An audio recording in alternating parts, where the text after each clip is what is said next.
तो last episode can pay हमने देखा था कि कमांडर जिनमा जियोन और चंग को बता रहे होते हैं कि अगर तुम लोग जिंदा रहना चाहते हो तो फिर तुम्हें स्ट्रांग बनना पड़ेगा, क्योंकि यहाँ पर कुछ ऐसे दुश्मन भी हैं जो कि हमें भी नहीं छोड़ते, चाहे हम लोग रूइन फोर्ट्रेस सेक्टर के मास्टर्स ही क्यों ना हो। और अगर तुम्हें यहाँ पर इस बार में और कुछ जानना है तो तुम्हें वो बता सकता है। तो वहां पर सामने ब्लू रोब वाला एक लड़का बैठा होता है, तो वो उसे कहते हैं कि ये लड़का ये सुप्रीम ब्लेड ऑफ नामगोंग के साथ एक मिशन के दौरान हिट हुआ था, यानी कि नामगोंग फैमिली के अल्टीमेट मास्टर ने इसके ऊपर अटैक किया था और वहां से ये जिंदा बचकर वापस आया है। तो वो लड़का उसे कहता है कि हाँ मुझे याद आया कि उस तलवारबाजी को रीगाल स्वर्ड स्टाइल कहा जाता है। वो एक बहुत ही महान तलवारबाजी की टेक्निक है और साथ ही बहुत ही टेरिफाइंग टेक्निक भी है। जियोन जो था उस लड़के की तरफ देखता है और कहता है कि क्या वाकई में ऐसी बात है। रीगाल स्वर्ड आर्ट के बारे में बताया जाता है कि वो नामगोंग फैमिली की सबसे महान और बहुत ही पावरफुल अल्टीमेट मार्शल आर्ट्स की टेक्निक है। अगर ये लड़का वहां पर जिंदा बचकर आया तो फिर तो इसका मतलब यह है कि ये काफी ज्यादा स्ट्रॉन्गर होगा। तो इसी के साथ ही वो लड़का जो होता है उठकर खड़ा होता है और उनकी तरफ आके बढ़ता है। तो जब वहां पर उनकी तरफ आके बढ़ता है तो वो हमारे जियोन से कहता है कि लड़के फ्लैश बाउंड, तुम्हारा नाम फ्लैश बाउंड ही है ना, पहले मैं तुम्हारे साथ स्टार्ट करूंगा।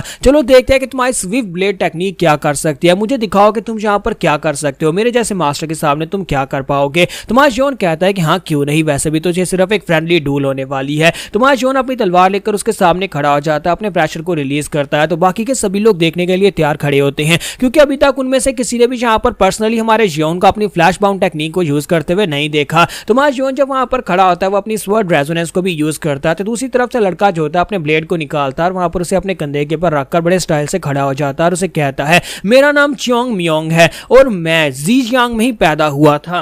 और हमारा जियोन उसे अपना नाम बताता है और अपने गांव का नाम बताता है। तो इसी के साथ ही चियोंग मियोंग उसे कहता है कि लड़के क्या वाकई में दुनिया में कोई इस तरह की जगह भी है जिस कंट्री के बारे में तुम बता रहे हो, जिस काउंटी के बारे में तुम बता रहे हो। तो वो यहाँ पर उसकी इंसल्ट तो करता है, लेकिन क्योंकि वो उसका सीनियर है तो हमारा जियोन ज्यादा उसकी बात को सीरियसली नहीं लेता। तो इसी के साथ ही वो उसे कहता है कि तुम यहाँ पर जिस टेक्निक को रिलीज कर रहे हो वो टेक्निक तो यहाँ पर एक काम सी टेक्निक है, यानी कि तुम अपनी तलवार के साथ यहाँ पर एनर्जी को रिलीज कर रहे हो। एक 10 साल का बच्चा भी ऐसा कर लेगा, इसमें कुछ भी खास नहीं है। क्या तुम्हें लगता है कि तुम इस टेक्निक के साथ मुझे मेरे पर अटैक करके मुझे मार पाओगे या फिर तुम मुझे हरा पाओगे। और ये टेक्निक जिसके पीछे यहाँ पर विंड की एनर्जी यानी कि तुम यहाँ पर हवा की एनर्जी को यूज कर रहे हो, मुझे लगता है कि तुम पैदाइशी जीनियस हो गए जिसकी वजह से तुम यहाँ तक पहुंच पाए हो, वरना इसके अलावा तो तुम्हारे पास कुछ भी खास नहीं है। और इसी के साथ ही चियोंग मियोंग अपना ब्लेड सामने की तरफ करता है और उसे कहता है कि चलो मुझे दिखाओ कि तुम्हारा ब्लेड क्या कर सकता है। तो इसी के साथ ही हमारा जियोन उसे कहता है तो फिर ठीक है मैं तुम्हें जरूर दिखाऊंगा। और इसी के साथ ही हमारा जियोन जैसे वहां पर अपनी ब्लेड रेजोनेंस को रिलीज करता है तो सभी देखने वाले काफी हैरान होते हैं और कमांडर भी काफी हैरान होते हैं और कहते हैं कि हमने सुना था कि इस लड़के ने ब्लेड रेजोनेंस को हासिल कर लिया है और इसने तो वाकई में यहाँ पर ब्लेड रेजोनेंस को रिलीज कर दिया। तो हमारा जियोन वहां पर ब्लेड रेजोनेंस को यूज करता है। तो चियोंग मियोंग भी कोई कच्चा खिलाड़ी नहीं होता, क्योंकि वो एक अपग्रेडेड वॉरियर है, तो इसी वजह से वो ब्लेड रेजोनेंस से अच्छी तरह से वाकिफ है। और हमारा जियोन जो होता है वहां पर सोच रहा होता है कि मुझे फोकस करना होगा, अगर मैं यहाँ पर अपने दुश्मन के ऊपर फोकस करूंगा तो मैं उसकी की पावर को महसूस कर सकता हूं। तो इसी के साथ ही हमारा जियोन कहता है कि अपनी ब्लेड रेजोनेंस की मदद से मैं यहाँ पर उसकी सांसों को भी महसूस कर सकता हूं। अब मुझे बस यहाँ पर उसकी कमजोरी ढूंढनी होगी। और हमारा जियोन जो होता है वहीं पर ग्राउंड के ऊपर पांव मारता है, बड़ी तेजी के साथ आगे की तरफ भागना स्टार्ट करता है। वो अपनी स्विफ्ट ब्लेड आर्ट को यूज करते हुए अपनी तलवार लेकर उसके करीब पहुंचता है और उसके ऊपर एक स्ट्राइक लगाता है। तो हमारा जियोन जब स्ट्राइक लगाता है तो दूसरी तरफ से चियोंग मियोंग उसके अटैक को ब्लॉक करता है और उसके साथ अपना अटैक टकराता है, जिसकी वजह से हमारा जियोन पीछे की तरफ गिर जाता है।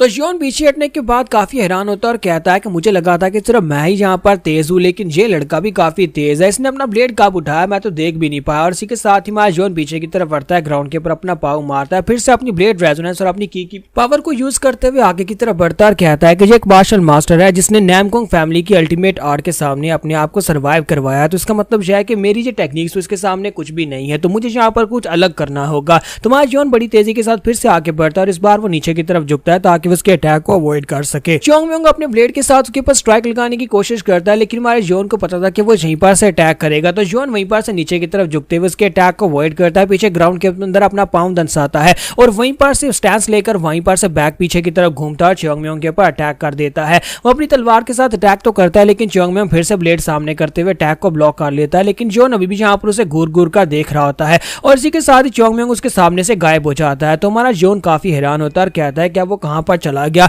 वो सामने से गायब कैसे हो गया है। तो मैं जियोन को लगता है कि वो पीछे वाली साइड से आकर अटैक करने वाला है। तो हमारा जियोन पीछे की तरफ घूमकर देखने लगता है, लेकिन इसी के साथ ही चियोंग मियोंग जो होता है वो साइड के ऊपर से निकल आता है, लेकिन हमारा जियोन अब यहीं पर से बड़ी तेजी के साथ नीचे की तरफ झुकता है, उसके अटैक को अवॉइड करता है, अपनी तलवार को ऊपर की तरफ हिट करता है। वो अपनी तलवार को सामने की तरफ स्टैब करता है, तो उसी के साथ ही चियोंग मियोंग ने अपने सर के ऊपर जो टोपी पहनी होती है वो कपड़ा जो होता है वो फट जाता है और उसके सर के ऊपर से उतर जाता है और उसके कान वहां पर सभी के सामने आ जाते हैं। हमारा जियोन जो होता है वहां पर उसके ऊपर जब अटैक करता है तो उसी के साथ ही फाइट वहां पर रुक जाती है और सभी देखने वाले काफी हैरान होते हैं कि यार इस लड़के ने जो सिर्फ और सिर्फ एक रुकी है, उसका यहाँ पर पहला दिन है हमारी डीमन बेन कंपनी के अंदर, उसने यहाँ पर च्योंग म्योंग को कैसे हरा दिया। और हमारा चंग भी काफी ज्यादा हैरान होता है। तो हमारा जियोन कहता है कि मुझे लगता है कि अगली बार मैं यहाँ पर एक बहुत ही परफेक्ट स्ट्राइक लगाऊंगा, इस बार मैं यहाँ पर ठीक से हिट नहीं कर पाया। और साथ ही वो कहता है मुझे पता था कि तुम एक रेडिएंट हो। और इसी के साथ ही हमारा जियोन जो होता है फिर से अपनी तलवार को उठाता और कहता है कि इस बार मुझे अपनी ट्रांसजेंडर सूत्रा टेक्निक को यूज करना पड़ेगा। हमारे जियोन को लगता है कभी भी फाइट यहाँ पर कंटिन्यू है, लेकिन साथ ही वो साइड के ऊपर देखता है सभी लोग हैरान परेशान वहां पर उसे घूर घूर कर देख रहे होते हैं और कहते हैं ये लड़का कर क्या रहा है, ये फाइट तो यहाँ पर खत्म हो चुकी है। और हमारा जियोन कहता है कि ये हुआ क्या, ये सभी लोग यहाँ पर मुझे इस तरह से घूर कर क्यों देख रहे हैं। और ऊपर से च्योंग म्योंग भी यहाँ पर फाइट नहीं कर रहा है, यानी कि आगे से वो भी यहाँ पर डिफेंसलेस खड़ा है। तो हमारा जियोन कहता है कि क्या हुआ, क्या यहाँ पर फाइट खत्म हो गई है। तो इसी के साथ ही च्योंग म्योंग हैरान होकर उसे कहता है कि क्या तुम्हें नहीं पता कि फाइट खत्म हो गई। तो हमारा जियोन उसे कहता है कि हाँ मुझे पता है कि तुमने जानबूझकर यहाँ पर मुझे एक रूकी समझकर मेरे पर फुल पावर्स को यूज नहीं किया, इसी वजह से मैं यहाँ पर तुम्हारे पर हिट लगा पाया हूँ। तो च्योंग म्योंग बेचारा हैरान हो जाता है कि इसे तो शायद यहाँ पर अंदाजा भी नहीं है कि इसने क्या कर दिया है। फिर साथ ही उसे कहता है कि बच्चे एक बात तो बताओ कि तुम्हारी एज कितनी है। तो जियोन कहता है कि मेरी उम्र 15 साल है, लेकिन इस बात से क्या फर्क पड़ता है। तो जियोन उसे कहता है कि यहाँ पर मेरे ओपोनेंट्स अपनी पावर को कम यूज कर रहे थे इसी वजह से, क्योंकि मैं यहाँ पर अपनी एज अगर उनको बता देता हूँ तो वो मेरे सामने यहाँ पर कमजोर पड़ जाते हैं, उन्हें लगता है कि मैं एक बच्चा हूँ। तो च्योंग म्योंग उसकी एज सुनने के बाद और भी हैरान हो जाता है, कहता है क्या सिर्फ 15 साल, और 15 साल की उम्र में इस लड़के ने ये सब कुछ अचीव कर लिया।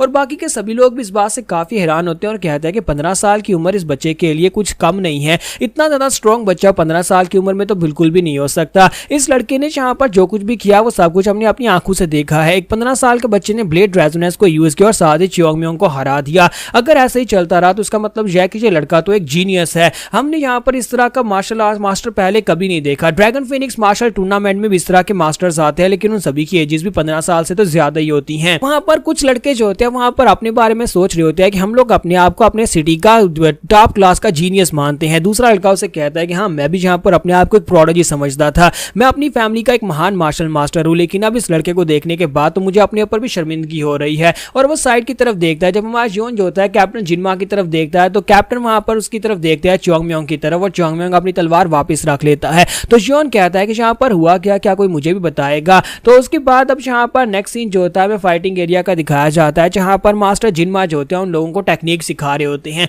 वो ने यहाँ पर डीमन बेन फॉर्मेशन के बारे में बता रहे होते हैं और हमारा चंग जो होता है वहां पर उसको बड़ी मुश्किल के साथ सह पाता है और कहता है कि ये बहुत ज्यादा मुश्किल थी। तो मास्टर जिनमा से कहता है कि चलो अच्छी बात है, कम से कम तुम यहाँ पर ग्राउंड के पर नहीं गिरे और तुम यहाँ पर अपने पांव पर खड़े रहे। अब बस तुम्हें यहाँ पर इसको याद करना और अच्छे से यहाँ पर इसको मास्टर करना और फिर तुम इसको सीख जाओगे। तो हमारे चंग की हालत तो काफी खराब होती है, लेकिन जिनमा वहां पर हमारे जियोन की तरफ देखते हैं तो जियोन ने वहां पर उस एनर्जी को पूरी तरह से बैलेंस कर लिया होता है, यानी कि उसने यहाँ पर उनकी स्पेशल टेक्निक को सीख भी लिया है। यहाँ पर हमारी एपिसोड 10 का एंड करेंगे और नेक्स्ट एपिसोड में देखेंगे क्या हमारा जियोन इसी तरह से और भी बहुत सारी मार्शल आर्ट्स की टेक्निक्स को बड़ी तेजी के साथ मास्टर करने वाला है या नहीं।